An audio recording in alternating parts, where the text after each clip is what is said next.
نعومة تشومسكي من وجهة نظره عنده تفسير، نشوف إذا كان ده ممكن يكون مظبوط ولا لا.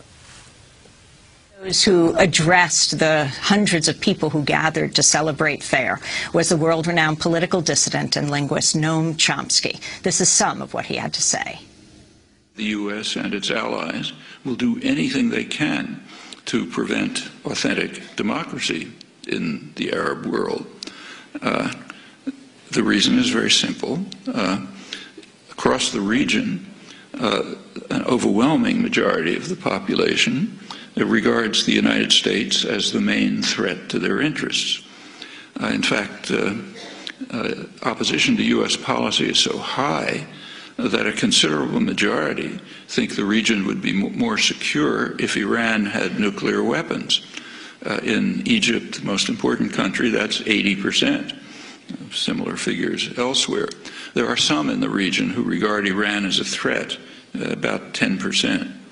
Well, plainly the U.S. and its allies are not going to want governments which are responsive to the will of the people.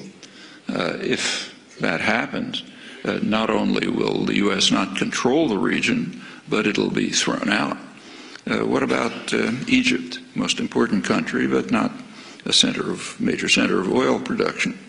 Well, in Egypt and Tunisia and other countries of that category, there is a game plan which is employed routinely, so commonly it takes virtual genius not to perceive it.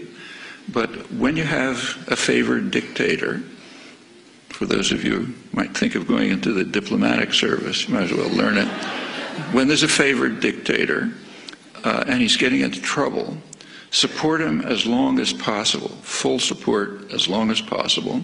And when it becomes impossible to support him, like say maybe the army turns against him, business class turns against him, then send him off somewhere, issue ringing declarations about your love of democracy, and then try to restore the old regime, maybe with new names. And that's done over and over again. It doesn't always work, but it's always tried.